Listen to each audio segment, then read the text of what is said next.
بسم الله الرحمن الرحيم الحمد لله رب العالمين والصلاة والسلام على نبينا محمد وعلى آله وصحبه أجمعين. أما بعد، الحديث 501 عن أبي أمامة الباهلي رضي الله عنه قال: سمعت رسول الله صلى الله عليه وسلم يقول: بين أنا نائم أتاني رجلان وفيه ثم انطلق بي فإذا أنا بقوم معلقين بعراقيبهم مشققة أشداقهم تصيل أشداقهم دما. قال: قلت: من هؤلاء؟ قيل: هؤلاء الذين يفطرون قبل تحلة صومهم. وفيه ثم انطلق بي فإذا أنا بالنساء تنهش ثديهن الحياة. قلت: ما بال هؤلاء؟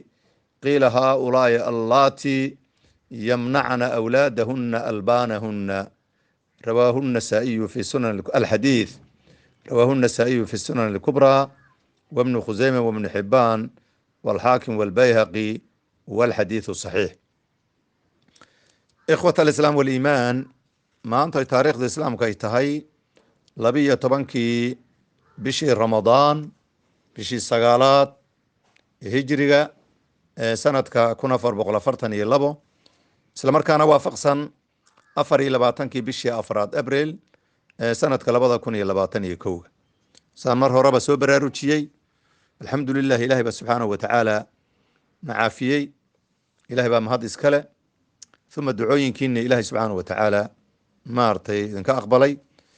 intaa kadib waxaan rabay inaan hal xadiid aanu isku baraarujinno, kadibna maadaama bil cibaado oo ramadaan lagu jiro, inay quraan akhris iyo cibaadada dadku ay ku dadaalaan bacda ramadaan aan su nimaano. xadiidkaasna aan rabay inaanu cilaan ahaan ka dhigo inay xaaladdu dabiici tahay. alxamdulilah, aanu fiicnahay. xadiidkan xadiid dheer weeye. xadiidka waxaa soo saaray, markaan maraajicdii iyo masaadirtiisa aan u celinno, alimaam النasaa'i kitaabkiisa sunan alkubraa, sidoo kale alimaam ibnu khusayma kitaabkiisa saxiixa, ibnu xibaan, xaakim, bayhaqi iyo keyrkood. xadiidkuna waa xadiid saxiixa. sheekh albani raxmatullaahi calayhi wuxuu ku saxiixinayaa saxiixu tarkiib watarhiib ilaa 2 meelood, iyo silsila saxiixa sidoo kalena wuu ku saxiixinayaa. saxiixu tarkiib watarhiib mujaladka koobaad raqamka xadiidka 1005 buu ku tasxiixinayaa baabka atarkiibu min ifdaari shayin min ramadaan min gayri cudrin. waxaa kaloo ku saxiixinayaa mujaladka labaad raqamka xadiidka 2393 oo meeshaanu ka soo xiganayna hadda maanta. kaa hore wuxuu ahaa xadiidku mukhtasar, laakiin midkan ayaa muwasac oo muwadal, markaa mudawal ah. sidoo kale silsila saxiixa wuxuu ku saxiixinaya raqamka xadiidka 3951.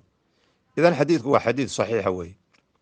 xadiidku wuxuu ka sheekeynayaa, intaa markaan kaga baxan xadiidka ta'siilkiisa, waxaan ujeedaa xadiidka takhriijintiisa iyo maraajicdiisa loo celiyo iyo xukunkiisa inuu xadiidku xadiid saxiixaya. cinwaan ahaan waxaan ka dhigaynaa, aanu leenahay atarkiibu min ifdaari shayin min ramadaan min gayri cudrin. cabsigeliska laiska cabsigeliyo afur la afuro ramadaan waqti ka mida inuu qofku iska afuro, ama maalin iyo wixii lamidkaa, isagoo cudurdaar sharciya waxba haysanin, inuu soonkii qaybo ka mida afuro uusa soomin, waciidka ku soo arooray iyo cabsigeliska iyo khuduurada ay leedahay. kaasaan ciwaan ka dhigaynaa. xadiidku waa xadiid dheer weeye. abu umaama albaahili baa nabiga ka warinaya calayhi salaatu wassalaam. xadiidka waxaan usoo qaadanay, xadiidku 8 arrimood buu ka hadlayaa. nabiga waa la dheelmay, hurdo manaam baa la qaaday, 2 nin la qaadeen, meelo badan baa la mariyey, waxyaabuhu arkay buu ka sheekeeyey. 8 arrimood ayuu xadiidka kaga dhex hadlay oo nabigu uu ka sheekeeyey, laakiin 8kii 2 ka mida ayaan jeclaystay inaan bulsho weynta soomaalida aan la qaybsado. 2daa ka mida waxaa weeyaan, midu waa dadka bilaa cudur iyo sharci la-aan iyo wax ruqsa iyagoona haysanin, sharciga ka haysanin, iska afura. xanuun ma hayo, musaafir maaho, waayeel ma aho qof dumaroo ama cunug nuujinaysa ama uura ma aho qof kaleoo cudurdaar sharci haysta ma aho intiiba midna isagoon lahayn wax cudurdaara lahayn dadka iska afurhaya in badanoo muslimiinta ka midana way sameeyaan arrinkaas marka ama ha yidhaahdeen shaydaan baa na duufsaday waxay doonaa ayagu ha yidhaahdeen ramadaanka laiska afurhayo oo iyadoo ramadaanta uusan qofku soomin dhibaatada ay leedahay waa qayb weeye qaybta kale labaad arrin ramadaanka ka baxsan laakiin bulshadu aan isleeyahay in badan oo ka mida way ku aafaysan yihiin khuduurada ayadna ay leedahay oo maxay tahay dumarka aana caruurtay dhaleen aan nuujinin cuquubaday la kulmahayaan cunugu markay hooyadii dhasho xaq wuxuu u leeyahay xuquuqda hooyadii ku leeyahay waxaa ka mid a inay naaska nuujiso ugu yaraan 6 bilood sida adibadu ay sheegeen 6 bilood ugu yaraan inuu cunuga hooyadii nuugo cunugana caafimaad bay u tahay ayadna caafimaad bay u tahay adduun iyo aakhiraba labada meelood 8 arrimood xadiidka uu ka hadlayo labadaasaan jeclaystay inaan bulsho weynta Soomaalida u soo la wadaago in hadda ka hor qaadanayna waa laga yaabaa xadiidka inta kadib xadiidka macnihiisu waxa weeye أبو أمامة الباهلي صحابي جليل وحوله سمعت وحان مقلي رسول الله صلى الله عليه وسلم يقول أسوله بين وقت أنا نائم أنشيفه أتاني وحائي مد رجلان لبن بائيمد marka laba nin baa yimid waxay qabteen labadayda cudud bay qabteen way qaadeen saasu sheekadu u socotay wafihi waxa kamid ah xadiidka thumma dalaqa bi way la tageen nimankii fayda ana waxaan ku soo baxay biqawmin qolo mucallaqiina ayeen kuwa lalmada ama la suray bicaraqibihim boqnahooda la soo suray meel mucallaqa bicaraqibihim waxa la yiraahdaa يعني النافك مركي لقلو هيلبلها نافك او قلو اري iyo loo wuxuu doona ha ahaado meesha la soo laga soo lalmiyo neefka boqontiisa intii la duleeliyo oo bir la geliyo ayaa meel dheer la soo suraya ama geed ama wax baa la soo suri neefki saas u lalmanaya kolba intii la rabo hilibaa laga jaraya dad waxaan soo maray buu yiri sidaas oo kale boqnahoodii meel laga soo lalmiye way معلقين أيهين كوا مال لغو حيري بعراقيبهم حمنو أمارتي بقنهودي أي كو حيريهين وساو صلى المضان مشققة للدلاعيي أشداقهم قول الله هذا إياه أفكاد لبدي سادنا على الدلاعيي تصيل أي قلقليسو أشداقهم قول الله هذا أي قلقليسو دمن ديك لبدا قول أما لبدا لبدا دناع يا الدلاعيي ديك بيك قلقلها مركا ديك بيك قلقلها boqnahooda ayaa la soo suray meel hoos bay u foorran way lalmadaan afkiina waa la kala dilaaciyay dhiig baa ka socda waa suura bashico aad u foolxun weeye qultu waxaan idhi buu yidhi qaala wuxuu yidhi nabigu qultu waxaan idhi man haulaay war dadkan sidan loo ciqaabahayo waa ayo qiila waxaa la yidhi haulaay kuwa aladiina kuwii weeyaan yuftiruuna afurahayay qabla taxillati sawmihim soomkoodu intaana afurka la gaadhin kuwa afurahayay بمعنى صوم كوضو انتو سحلال نقونن أفركيسة كوي أفرهي وي يعني حديث كو حالكا كبريروتشي دادكا أنا حقيق سنين قرحضو إناي دعضي oo qorraxdii oo laga yaabo inay soo jeedo degdeg intay sameeyaan iska afurhay lamana rabo inaad saad u fadhid habeen mugdi aad afurtina lama rabo qorraxda soo jeedina inaad afurtin lama rabo hataa aadaanka inaad sugtay shardi ma inay qorraxdu dhacday inaad hubsatay ma la rabaa mar haddii qorraxdu saa u dhacdo afurki waa ku banaaya mar haddayna ayagoona hubsan inay afureen waciidkaas ay ku dhacayaan waxaa intaa min baaba awlaa ka sii daran qofka aana soominba kana si wuu soo soomayo afurkii buu soo hubsanin qorraxda soo jeedu afuray kii aaman soominba ooba soomba isku taabanin ama soomkii maalmo ka mida ayuu afuray oo iska afuray isagoona wax ruqsa haysanin sharciga cudurdaarra ka haysanin kaana waa kasii daran yahay waciidka wuu soo gelahayaa qowlalahoodii baa la dilaaciyey dhiig baa ka qulqulahaya boqnahoodiina meel baa lasoo suray saasay u lalmadaan markii la weydiiyana waxaa lii waa kuwa afura waktigoon la gaadhin afura wey ama soonkaba aan soomaynin haddana xadiidka wafiihi waxaa ku jira uma indalaqa bi haddana waa ila tageen faidaa ana waaba anigoo binisaa'in haween baan ku soo baxay tanhashu ay rudhayso saa u cantuugayso thadyahunna naasahoodii alxayaatu abeeso. naashigu goosashada shayga saa loo cantuugahayo wey, loo qaniinayo. tanhashu ay qaniinayso alxayaatu maarata abeesooyinkii, thadyahunna naasahoodii ayay saa u rudhaysaayo u jaqaysaa. qultu abeesaad jaqaysa, waa abeesa wey. qultu waxaa yidhi maa baalu haaulaa'i, war dadkan la ciqaabahayo, haweenka saa loo ciqaabahayo oo naasahoodu abeesadu ay jaqayso maxay ahaayeen? qiila waxaa la yidhi haaulaa'i kuwa haweenkaas allaatii kuwii weeyaan yamnacna diidahayey awlaadahunna caruurtoodii albaanahunna caanahooda u diidahayey wey. alxadiid, xadiidku waa dheeraa. ikhwat alislaam waliimaan, waxaan rabaa inaan soo gudbiyo labadaas suura ee xadiidka lagu sheegay. xadiidku 8 suuro ayuu ka sheekeeyey, oo suuro waxaa ka mid ah 8 haddaan dul maro. suurada koobaad, meel buura ayaa nabiga la yidhi fuul. wuxuu yidhi ma fuuli karo, annagaa kuu sahlayna fuul baa libuurti. markuu fuulay oo buurtii bartankeedu uu marahayo ayaa sawd iyo qaylo aad iyo aad u xoog badan buu nabigu soo maray, ku soo baxay. war dadkan saa u qaylaya sawdkan maxay ahaayeen? waxaa lagu yidhi waa dadka ehlunaarka dhawaaqoodii iyo cabaadkoodii wey. suurada labaad waa midan dadkan aan soomaynin weeye. suurada saddexaad, waxaan haddana soo maray buu yidhi qolo aad iyo aad u bakaqsan oo u dibirsan oo urkooduna aad u qurmuun yahay ayaanu soo maray.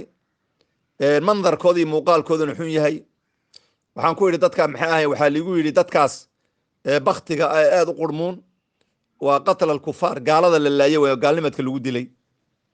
qolada afraad waxaa weeyaan waxaan soo maray buu haddana qolaan soo maray ayaguna saasoo kale u dibirsan oo aad u intifaaqsan oo bakaqsan, aadna u qurmuun, musqulo oo kale aad moodi buu yidhi, urkoodu maraaxiid oo kale aad moodi.